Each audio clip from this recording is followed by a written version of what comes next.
Jā, paldies Metai par lieliskiem 18 gadiem. Tā ir pilngadība un var jau iet nākamajā līmenī.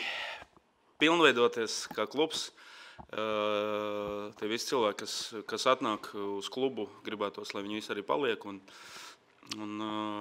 tās tradīcijas veidotos stiprākas un stiprākas. Paldies arī spēlētājiem šodien par pašatdevi un saprotu, kad cilvēki ir sanākuši, viņus vajag iepriecināt. Tas Rendijam pat izdevās dzimšanas dienā. Apsveic Rendiju. Dzimšanas dienā viņš ir laikam visu laiku spēlēm bagātākais spēlētājs klubā virslīgā. Un patīk tādi cilvēki, kur prot paši sev sagādāt dāvanas. Tā kā, paldies. Jā, nu beigās gan rezultāts ir 1-1, bet es domāju, ka šodienas uzvar tas Metas dzimšanas diena un turpinājums. Tā kā arī spēlētājiem, protams, bija labs pārbaudījums. Spēlējām ļoti daudz bez bumbas, varbūt tie vārti pirmajā puslaikā arī kaut kur liedza mums bišķiņ tā kā pakontrolēt vairāk, bet kā šodien mūsu pretinieks nosacīt piespied, mirkļiem, tā mēs arī spēlējām, bet bija labi arī izgājieni pretuzbrukumos, nācās to darīt šajā spēlē. Arī pozicionāli kaut kas sanāca, bet ne tik daudz, kā gribētos. Ja? Un, Markusam 17 gados jāprot izšķirt spēles. Ja? Tas bija pašās beigās, un var teikt, pēdējais moments viņam piederēja. Ja? Un tur aizmugures situācija nebūtu bijusi. Jo Rendijs deva piespēli, bet savējais, Valmieras spēlētājs, pareizi sakot, piespēlēja jau Markusam, un viņam vajadzēja vienkārši trāpīt tālajā stūrī. Protams, centās, uzņēmās atbildību. Nākamreiz sapratīs, kad ir varianti. Tā kā paldies visiem, kas organizē šo pasākumu un kas turpina strādāt Metas un Latvijas futbola labā. Tas pats jautājums, kā Jurģim, 1 punkts iegūts vai 2 pazaudēt? Ko Jurģis atbildēja? Teici, pazaudēt. Es domāju, ka viņš ir iegūs 1 punktu. Tāpat arī mēs.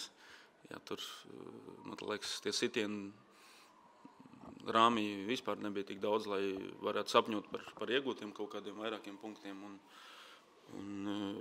tas, ka tur dominēja nosacīt bumbas kontroli un tā tālāk, tas jau par to jau punkts nedod. Jā. Tā kā viņi sagaidīja savu momentu un guva vārds, tikpat labi viņi varēja arī aizbraukt mājās bešā. Tāds arī bija spēles uzstādījums aktīvu spēlēt aizsardzībā, kas tam cerēt pret? Galīgi otrādi bija viss. Spēles situācija. Pirmkārt, Hugo trauma. Tad -1 cilvēks arī uz maiņas. Ja.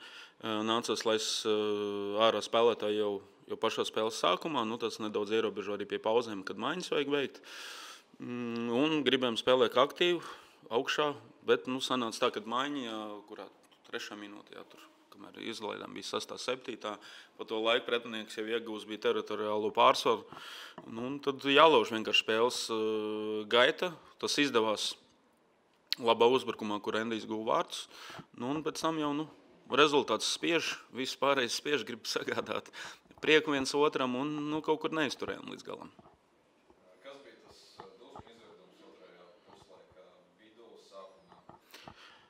Karīmu, viņš vienkārši 2 reizes kļūdījās un stāsta tajā situācijā. Vajag aizskriet apakaļ, izdarīt darbu savu un pēc tam stāstīt. Ja? Un es ticu, ka ģērbtuvē mēs varam apsēsties un arī daudz ko stāstīt. Tad jārēģē ir uz pretuzbrukumu iespējām, kas Valmierai arī bija bīstamāks nekā viņa pozicionāli spēlēja.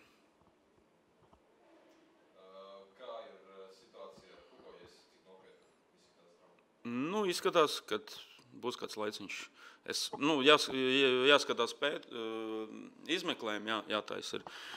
Negribētos vissliktāko variantu, tā kā varbūt tas neko neteikšu, bet izskatās tā, ka spēlētājs kādu laiku nebūs.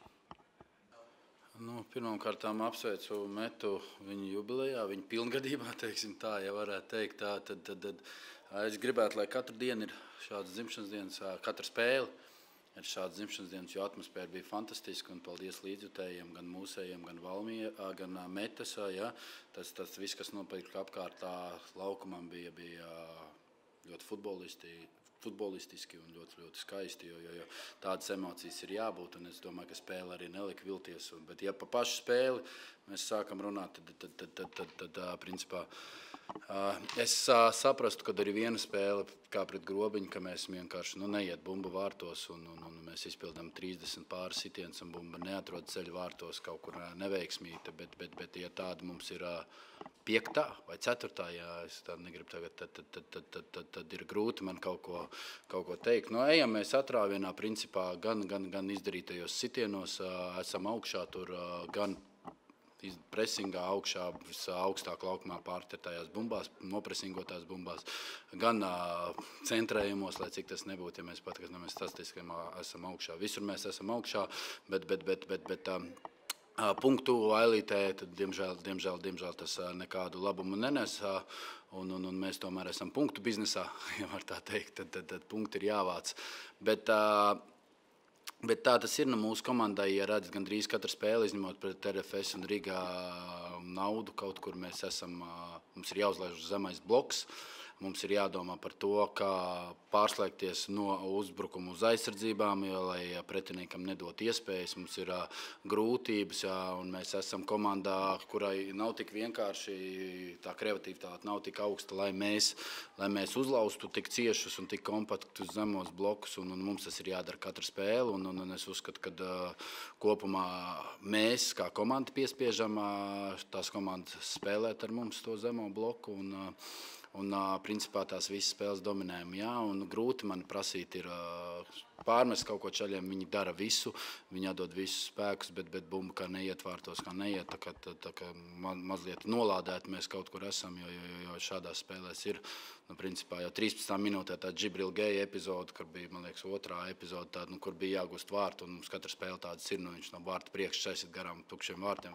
ne tukšiem, Rokins tur bija, bet tur jebkurā stūrī, bet vārti netika gūti, un protams, un metā pirmā taimē nemalda 6 līdz 8 reizes vispār viesojās mūsu laukumu pusē, teiksim tā, un tad 2 reizes sodlaukumā, un viens no tiem ir gūtie vārti. Tas ir tāds mūsu sezonas atspoguļojums, nesaku es to pirmo reizi, un zinu, ka tā nav tik vienkārši pieņemt šīs neveiksmes čaļiem, bet es uzskatu, ka mēs spēlējam ļoti labu futbolu, mēs liekam pretiniekiem domāt tikai par aizsardzību un domāt tikai par to, kā atsisties un kā mēģināt aizskriet kādā no pretuzbrukumiem, un tas ir ļoti liels mūsu nopelns, mūsu darba nopelns, tāpēc gan tie vārti atnāks un būs viss kārtībā.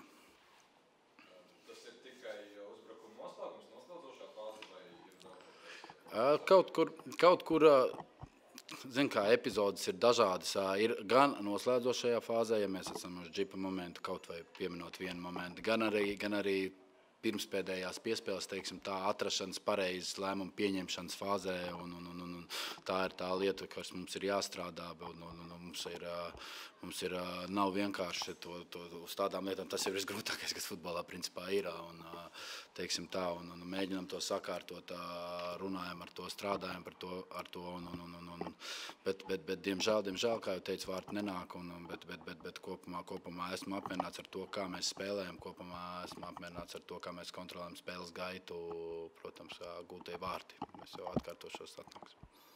Šodien 1 punkts iegūts vai 2 pazaudēt? Viennozīmīgi 2 pazaudēt, un ne tikai šodien mums jau saku, tā ir 4. spēle, ja Grobiņu pieskaitam, Daugavpilu pieskaitam, Liepāju pieskaitam, kur un viss, jā, tās ir 3 vēl, šī 4. spēle, kur ir principā šodien, ja statistika nemelo, atkal 38 nemaldos sitieni pa vārtiem, piedodiet, un tajās spēlēs bija tāpatās, tātad tajās 4 spēlēs mums tā rupies tagad starp 120, 150 sitieniem pa vārtiem un 2 gūti vārti, XG jau arī pret Tukumu tagad jau bija tur 3 pāri un nerealizēto, bet izdevās uzvarēt.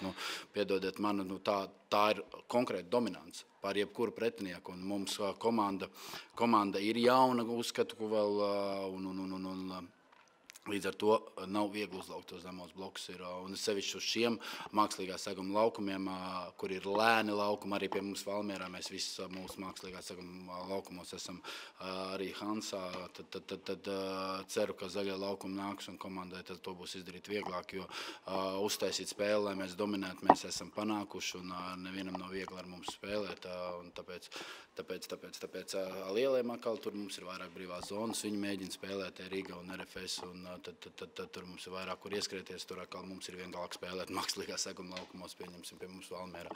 Tāpēc tāds koks ar diviem galiem, teiksim tā, bet man ir prieks, kad mēs ejam pareizā virzienā, un es domāju, ka šādu futbolu spēlē, jo tā spēlētāji gūst baudu, protams, nav uzvara. Jā, bet es domāju, bauda ir spēlētāji visu laiku ar bumbu, visu laiku uzbrukumā mēģināt uzlauzt pretiniekus. Tas ir kaifs.